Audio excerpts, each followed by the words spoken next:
এই যে প্রধানমন্ত্রী যাওয়ার সময় রাস্তাঘাট বন্ধ করে দেওয়া একটা লম্বা বহর, এগুলো একদিকে দেশের রাজস্ব ব্যয়ের একটা বড় অংশ হয়ে যাচ্ছে আস্তে আস্তে ক্রমান্বয়ে, অন্যদিকে জনগণের জন্য এটা একটা ভোগান্তি হয়ে যাচ্ছে।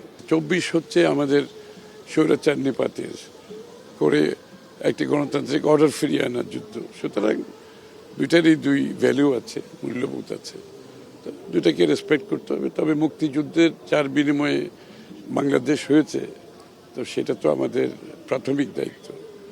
দেশ হওয়ার পরে অনেক সমস্যা আমরা অতিক্রম করেছি, অনেকগুলো প্রতিবাদ হয়েছে, বিপ্লব হয়েছে, আন্দোলন হয়েছে, মানুষ জীবন দিয়েছে, সবাইকে মাথায় রাখতে হবে, কাউকে তো বাদ দেওয়া যাবে না। এখানে যারাই দেশের জন্য জীবন দিয়েছে, জনগণের জন্য জীবন দিয়েছে, বাংলাদেশের স্বাধীনতার জন্য দিয়েছে, গণতন্ত্রের জন্য যারা আপসহীনভাবে লড়েছে, তার মধ্যে বিএনপি হচ্ছে অন্যতম।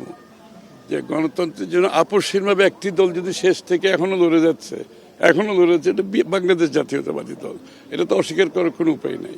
সুতরাং আমাদের হৃদয়ে আছে এগুলো।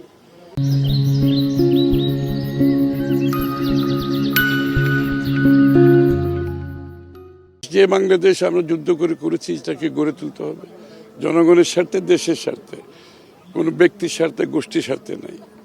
এই যে একটা বৃহৎ গভর্নমেন্টকে ব্যবহার করে দেশের সম্পদ নষ্ট, অপচয় এবং জনগণের দুর্ভোগ, এই যে প্রধানমন্ত্রী যাওয়ার সময় রাস্তাঘাট বন্ধ করে দেওয়া একটা লম্বা বহর, এগুলো একদিকে দেশের রাজস্ব ব্যয়ের একটা বড় অংশ হয়ে যাচ্ছে আস্তে আস্তে ক্রমান্বয়ে, অন্যদিকে জনগণের জন্য এটা একটা ভোগান্তি হয়ে যাচ্ছে।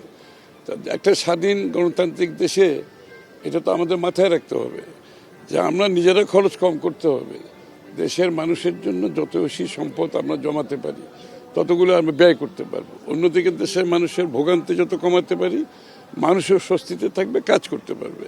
এই জন্যই তো স্বাধীনতা, এই জন্যই মুক্তিযুদ্ধ। একটা মুক্ত পরিবেশে সবার জন্য একটা সম্মানজনক অবস্থানে থাকতে হবে।